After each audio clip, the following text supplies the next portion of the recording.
Welcome to the Tuning In podcast, where we talk alignment, intuition, and our internal guidance system. We cover woo-woo topics in an approachable and practical way. I'm your host, Dana Evans of alignful.com.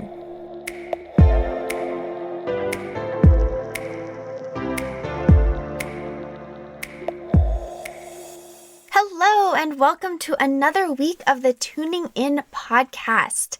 I am so proud because I'm actually recording this early this week. It is I don't know the date. Oh, it's the 12th of December.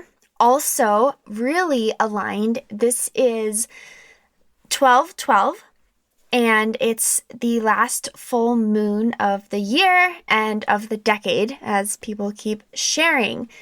Full moon is a really good time to look at what you've been trying or desiring to manifest and release what is no longer serving you. So I've been doing a lot of journaling and writing and contemplating, both because of the full moon, but also because it's that time of year, which is actually what we will be talking about on this week's episode of the podcast. So I won't keep you. I'll be out of town this weekend enjoying a little mountain time and a little time to rest and reflect. So this podcast will come out and I will see you then. Without further ado, here's this week's episode.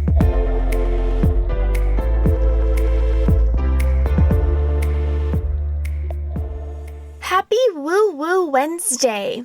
It is Wednesday when you are listening to this, but I am recording on Thursday and it is the full moon. And this is not planned. I decided to be early ahead of schedule for this podcast, and I wanted to talk about going inward, pausing, and reflection this time of year. And it just so happens that I'm recording this for you during the full moon, which is 100% absolutely a perfect time for going inward, rest and reflection, and really capitalizing on that restorative energy. So I have been in the last couple of months, and I'm so curious if you are experiencing this as well. But I've hit a bit of a slowdown in terms of my desire to send energy outward. I spend my time and my days a lot alone. I obviously record this podcast. I write my weekly newsletter. I've been working on my Align in 5 membership, which opened last week. Have you joined yet? Please join me, alignful.com/join. But despite all of that, energetically, I have felt very drawn toward the retreat, very drawn toward going inward. And it's interesting because this time of year, especially if you're in an area where it gets cold or if you have time change like we do in Colorado, we don't have as many hours of daylight. In fact, the sun starts to set around 4:30 here. And a lot of people complain about this time of year. I know there's a lot of seasonal depression that happens, and it's a massive shift of energy from summer, from the high vibe outward expansion of energy. But here's my perspective, and one that I invite you to adopt if it feels aligned as well. We can't go all the time. Have you tried? I know I have, and what happens? You end up burning out. So if our life was constant expansion of outward energy, we wouldn't be able to sustain that. I know for my summer buffs, there is a sense of loss, which may even lead to some of the seasonal depression, losing the extended hours of summer and the warmth and all of the abundance that comes with that time of year. But you see, that abundance does not come by accident. For it is in the seeds that we plant during the dark times of year that are coming to fruition in the summer. We can't have the fruition, the abundance, without the pause and the darkness that comes from going inward, pausing, reflecting, planting, and nurturing the seed. Life is very secular. And as individuals, I find it so interesting because we're human and we are part of this earth and we are part of nature. And yet we constantly are trying to defy and outsmart nature. Have you noticed that? We're trying to look for ways that we can work faster, longer, smarter. We're using drugs to be more productive. And yet we're denying ourselves the pause and the introspection that is necessary. Instead of doing more all the time, what happens if we start to cycle with the natural cycles of the moon, the natural cycles of the seasons, and even the natural cycles of our days with our circadian rhythm? We start to find our own rhythm and our own balance, and we're allowing ourselves to release the expectation, the need, the desire to go and do and be busy all the darn time. That's exhausting.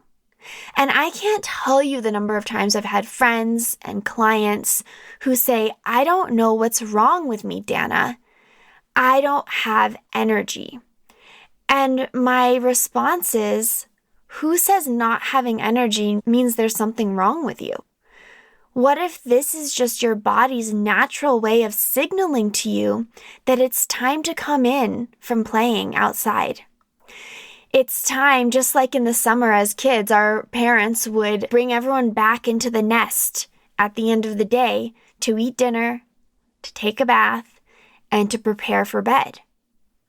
When we sleep, we restore. I tend to believe that if I'm feeling exhausted, if I'm feeling depleted and tired, instead of what's wrong with me, I'm saying to myself, what do I need to see right now? Because our bodies are so wise. They're so smart. If only we could listen to what they have to say instead of resisting all the time. So my offer to you is, if you're feeling this time of year, there's a lot of pressure over the holidays to expose ourselves, to go to holiday parties, to go to events and charity dinners and all sorts of things that I'm sure if you're a parent, you have 10 times more with kids and school functions. But who says you have to do all of those things? I think it's a bummer that in our society, we've kind of built this energy and expectation around this time of year, because all of us naturally are drawn toward retreating, toward hibernation, toward slowing down and reflecting. In fact, this year more than ever, I want to be very protective of my energy. Have you ever had that feeling where you're hesitant to answer phone calls, to reply to text messages, to have meetups, to go to parties, because something in you is telling you, be careful where you expend your energy, because you're not getting that back. And more so, it's telling me, direct your energy back toward yourself right now. Because it takes energy, it takes time, it takes awareness, and I would even say some effort to go inward, to actually pause and to reflect. We also live in a society, not only is it there's an expectation of doing all the time and an honor badge for being busy, we don't offer or encourage a lot of time for reflection, for a pause between cycles, and certainly not for mindful, intentional celebration. I'm following a year in review workbook from James Wedmore, who I am a coach for his online community. And I've got to do the work, right? It's bringing up so many questions. And this work it's not done in a day. It's, again, not about getting more done faster, but spending this time of year, this whole month, in fact, of considering these questions and considering what it means, what your year has meant, what you want for yourself for next year, what you learned from this year. And this takes time.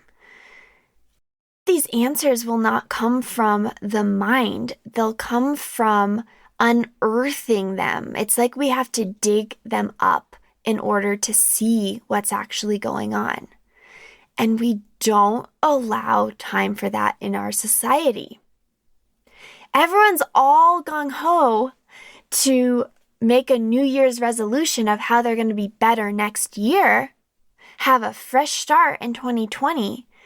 But they do that while also, and let me be clear, I do that, while also just kicking aside 2019, like I can't wait for this year to be over.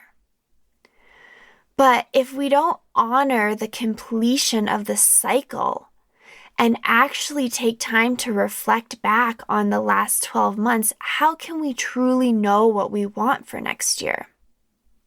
How can we learn from lessons if we won't spend any time figuring out what those lessons are? How can we feel complete and satisfied with the year if we just close the chapter on it without any sort of summary? And this goes way beyond just a year. I mean, this is so valuable for every cycle. I do this with my daily cycle. Interestingly, we're talking about that in January, which is the first month of the Align in 5 membership. We're talking about micro routines within cycles of our lives, which includes the day. Each day, you can start with an intention and you can end with a reflection. And with that, we're building this secular work into our lives. We're teaching ourselves to contemplate, to reflect on a regular basis so that when it comes to the end of the year, or in this case, the end of a decade, we're not overwhelmed and unsure how to actually reflect because we've allowed and encouraged ourselves to do that. I'm reading a book right now by Ezzy Spencer. I'll put a link in the show notes. It's called Lunar Abundance. And it's all about working with the cycles of the moon each month. So the new moon is the time that you set an intention. You get really clear on that. And the full moon is when you review that intention and you release anything that isn't serving you. And there's 8 phases of the moon. Each lasts about 3 to 4 days. And she has many practices you can do for each phase. None of this takes a lot of time, but it's building awareness, contemplation, and intention around our days, our weeks, our months, and our years. This is the work. I can't tell you how long it's taken me to really understand this, and I believe I'm still understanding it. I teach going inward, journey to self, how to find physical, mental, and emotional alignment. Everything, though, comes back to you. I have learned and mastered so many systems and have consumed so much information and sought guidance from so many experts. And yet what I continue to discover is that anything I want to shift, anything that I don't like in my life, any way that I want to grow myself, my business, my relationships, it all starts with me. That is ground zero.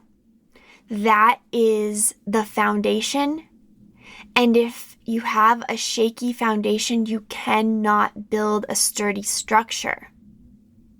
We're so inspired about what's next and how to be better and how to do the next thing and set goals and what we want. But none of that is valuable if we're not clear on who we are. I shared this quote, I think I've shared it in the last 2 episodes, and we all can continue to hear it until it really settles in. Wayne Dwyer says, "You do not get what you want, you get what you are."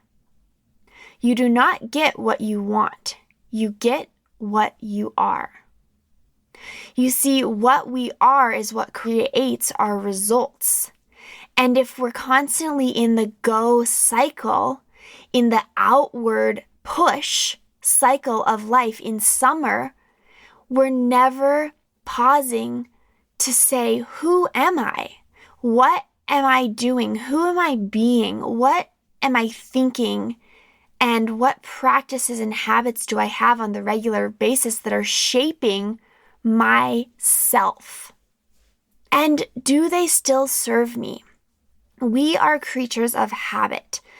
And when we do something once and we make a choice that works for us, our brains are very adverse to making that choice again. This happens often in a work environment or even in relationships. How many times have you asked someone something and they say, well, that's how we've always done it? Oof, that is the worst response in my mind. Because you're saying that we made a decision once.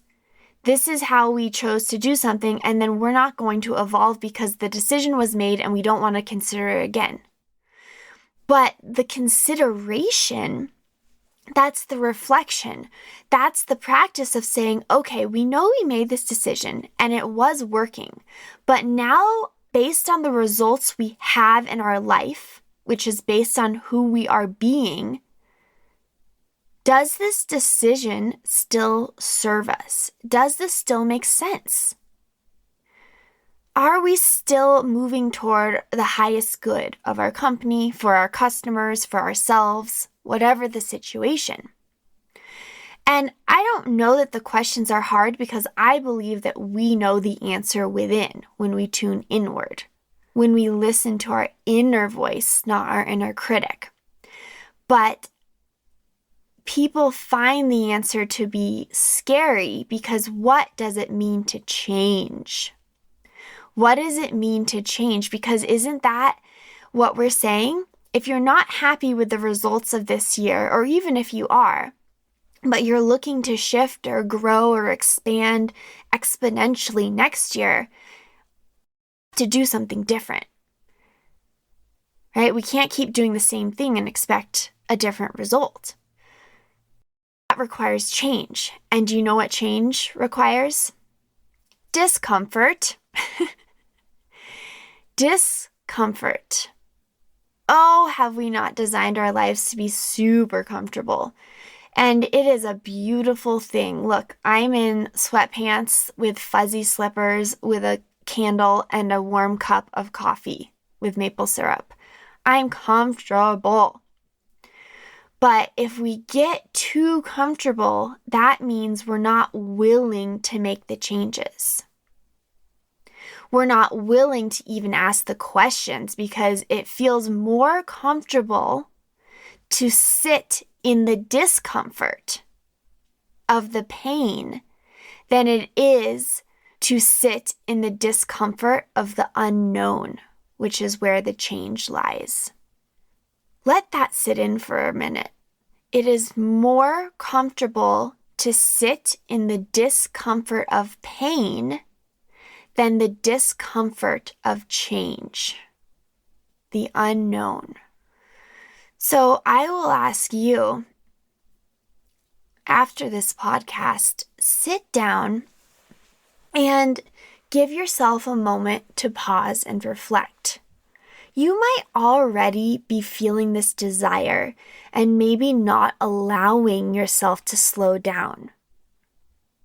But what is possible if you do? Start thinking now, what in your life is not quite what you want? Maybe it's your friendships. Oof, I've really created some magical relationships in my life, and I'm very proud and grateful of that.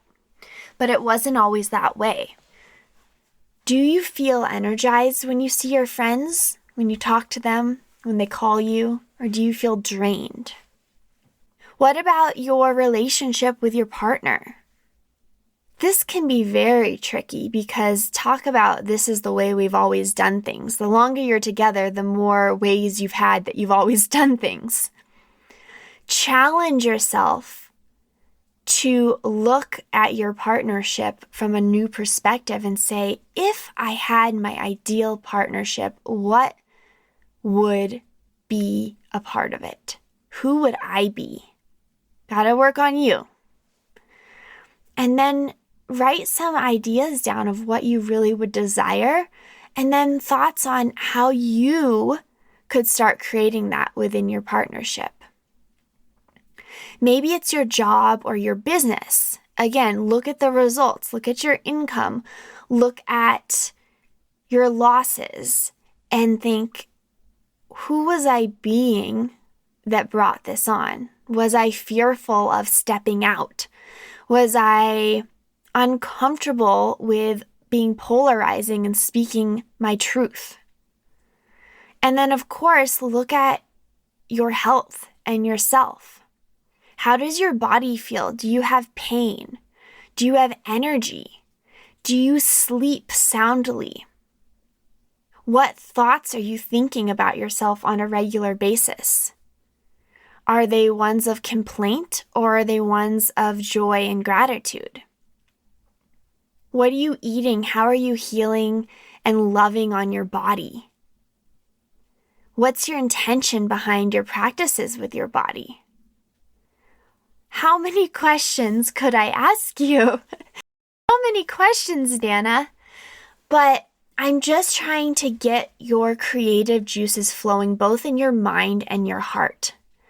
Because if we don't give ourselves the time now, when it's dark, when it's cold, when things slow down, we can slow down too. Give yourself permission to say no, to stay inside, to read, to journal, to light a fire, to cook a delicious meal, to sit in silence, to nap, to be with yourself, so that all of these questions can start to find answers to themselves from deep within you. You've got to dust off this practice of reflection and pause. Busy is ingrained in us. In fact, it's the easy way to be, but it is not the way that you will get what you want in your life ever. Never, ever, ever. We have to be comfortable in the pause, in the downtime, in the silence between cycles. We must allow ourselves this gift of reflection and asking questions and then choosing consciously from those answers that come from within so that we can expand and create from the highest versions of ourselves and never feel like we're not hitting what we desire in our lives because we know we're always growing, and to grow is to be, and that is all we need. That is the place. But in order to have the growth, you must have the pause, the depth that comes from reflection, the satisfaction from bringing and seeing a cycle to completion, becoming comfortable with being with you in silence, in peace, in love. Thank you so much, friends, for joining me this week.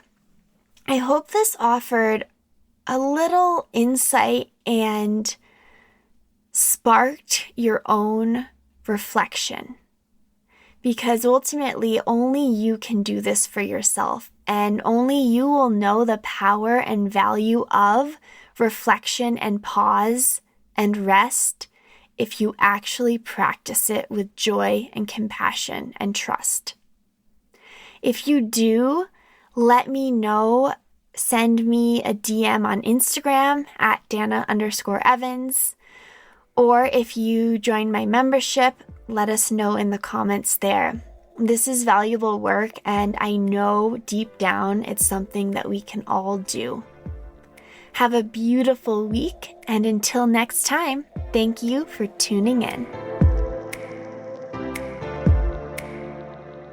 Thank you for joining me on another episode of the Tuning In podcast. As always, if this would resonate with anyone you know, please share the episode. You can follow along with my journey on Instagram at Dana_Evans, or find me on my website at alignful.com.